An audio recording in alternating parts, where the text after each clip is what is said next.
Hello, everyone. Good evening. How are we doing? Good, good. My name's Matt Steele. Nice to see everyone.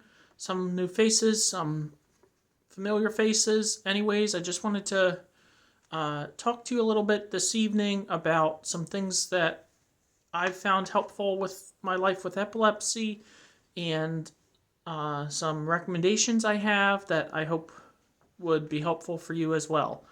Um, I'm someone I've had epilepsy since I was 1.5 years old, so I'm now 34.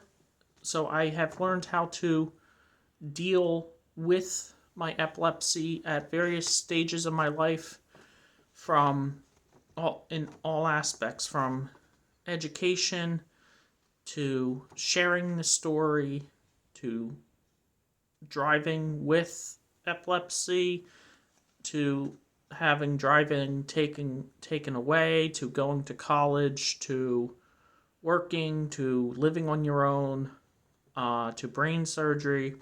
I've been through all parts with epilepsy, but before I get going, I just wanted to go over a couple general things with you. So we all hear certain things about epilepsy, and epilepsy is something that can be very overwhelming and very strenuous and everything, for the person that lives with it, the caregivers, the family members, the friends, all sorts of people.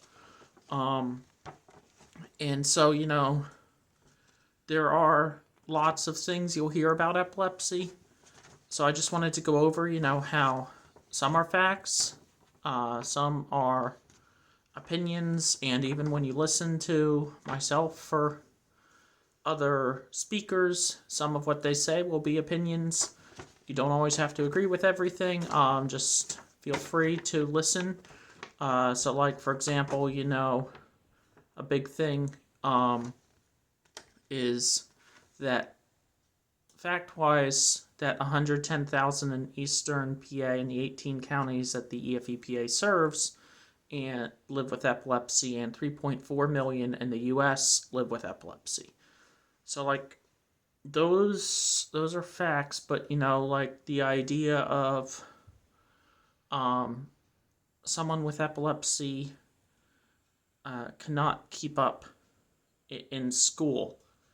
Um so that could be more of an opinion, because it might take a special accommodation. I had a 504 through high school and middle school, and then in college I had something else, but I was still able to keep up with peers. So that could be a a general opinion thing, but and like the idea, like uh, depression is something that can exist with people with epilepsy is a fact, but the fact but then the idea that all people with epilepsy who have the seizures originating from this focal point in the brain, and they all look the same, this medicine should work for them. That's an opinion thing. Like snowflakes, we're all different. So anyways, that's kind of a just a couple things I wanted to share. My I'm someone, I've lived with epilepsy, as I said, since I was 1.5. That's when I had my first and my worst seizure. They approximate that I couldn't breathe for 3 minutes and was flown by helicopter to Children's Hospital Pittsburgh. When I was there, I kept having reoccurring seizures, so right away they could diagnose me with epilepsy. And when I was there, one of the first medicines they tried me on was Tegretol. Now that completely wiped out my white blood cell count, so I was put in ICU, which is intensive care unit, and I was told I've been told that then I've had trouble walking and talking for 5 days.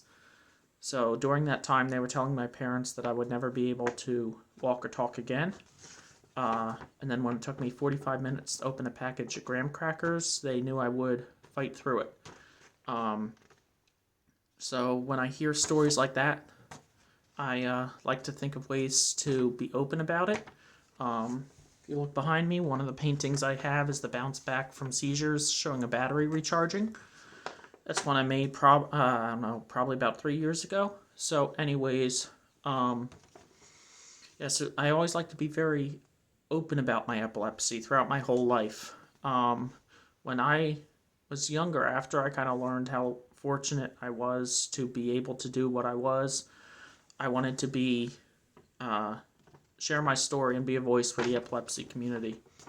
My elementary school did this very neat program called Learning from Our Differences, where one day of the week you would learn about epilepsy and diabetes, and you would have a person from the community talk about each one. I spoke about epilepsy from when I was in first grade through when I was in sixth grade.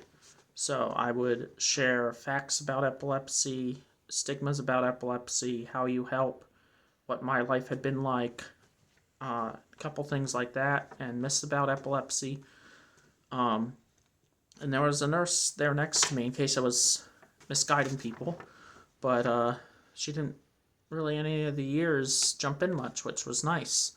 But anyway, so I've always been the kind of person who is very for sharing my story with all kinds of people. I might not do it right when I meet the person, but I'm the kind of person who will share it with my teachers, will share it with my guidance counselors, will share epilepsy and how you help with seizures, to my choir directors, my coaches, my sports teams, my friends' parents, my roommates, my neighbors, my coworkers. I mean, I share it with all kinds of people. My opinion, the more that know, the less fear, the less judgment.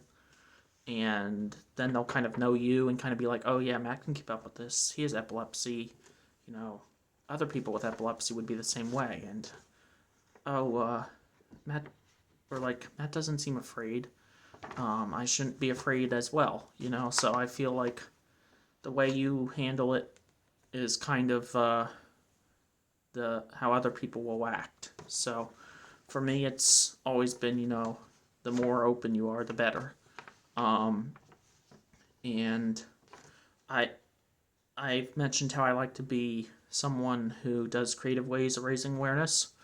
One poem I wrote a couple years ago that I still like to look back at myself talks about that idea of sharing and when should I share. It's called Tell Me About Yourself. Tell me about yourself.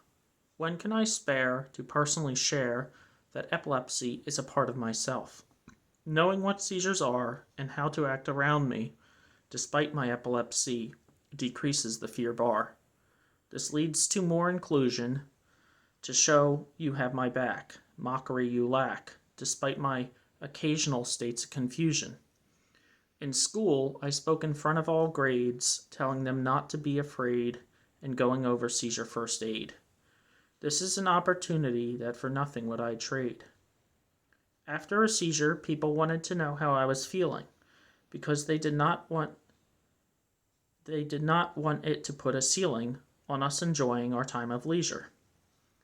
With whom do I share? Start with a few you often see, and then through you and them awareness spreads like a weed. The more people that know, the less will be scared. How long do I wait? Let them get to know you and see all you can do. So not until after a few get-togethers or dates. Epilepsy does not have me. Instead, I have epilepsy. So, you know, that's kind of been my approach through life, is tell them as many as possible. And actually, I've had seizures in various locations, but I'm fortunate enough. The last one I had was the closest I've come, but I have never fully been alone when I've had a seizure.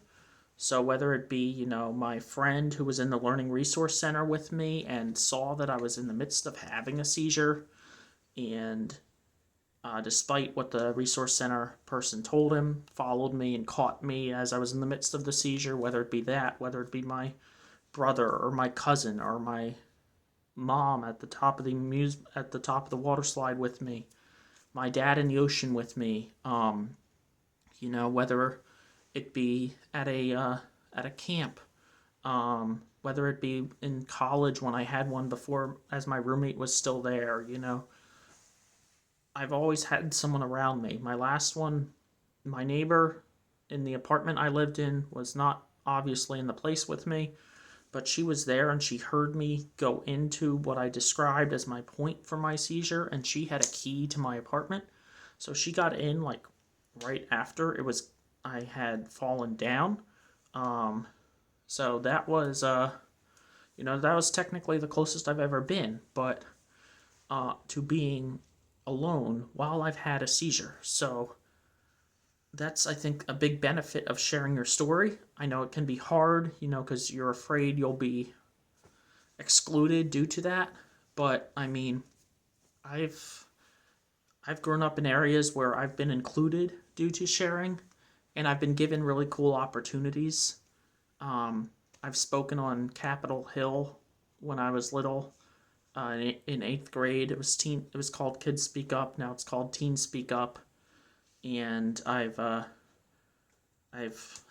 was just featured on the Wegmans corporate site. I've been on the um, been featured in this past year's EFUPA mail out.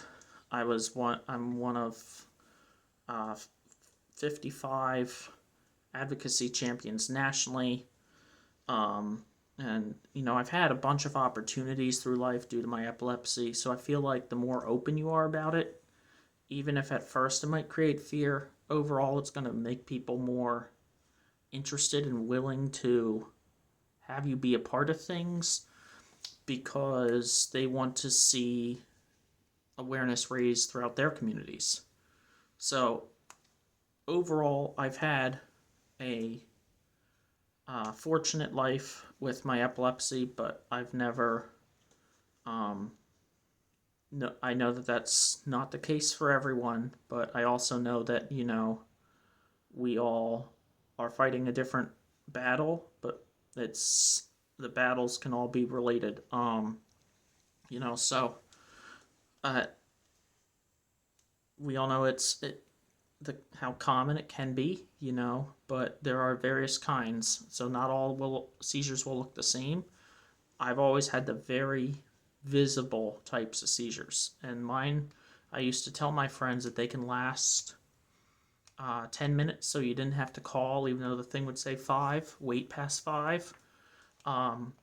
But my new types are now at the point where if they get to 5 minutes, you definitely do want to call 911.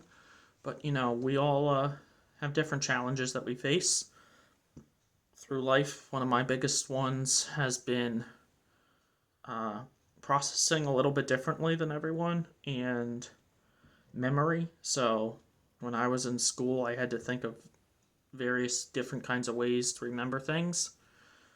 And I mean, they came back in my senior year in college after a period of dormancy, but I was able to get through that. So, epilepsy and other things bring about challenges in everyone's life. So, if you ever need help with anything, the Epilepsy Foundation of Eastern Pennsylvania is always here for you. They have a lot of really good programs that they offer that have been very helpful for myself and others as well that I talk to. The Hopscotch program and the PACES are very, very neat programs to help with memory and confidence and various things like that. And the adult weekend, both very great opportunities to get to meet other people with epilepsy, as well as the camp. The camp, I wasn't quite at the age for that when I came to this area, but the Camp Achieve is also in that category. Great way to get to meet people. And then they have there's the young adult group, there's the peer-to-peer group, there's the youth group, and then there's married couples. They have such a wide variety of programs, and they really need your support to continue to make all that happen and more things continue to grow. So thank you for your time, and I hope you are willing to donate to one of these great causes that the foundation has.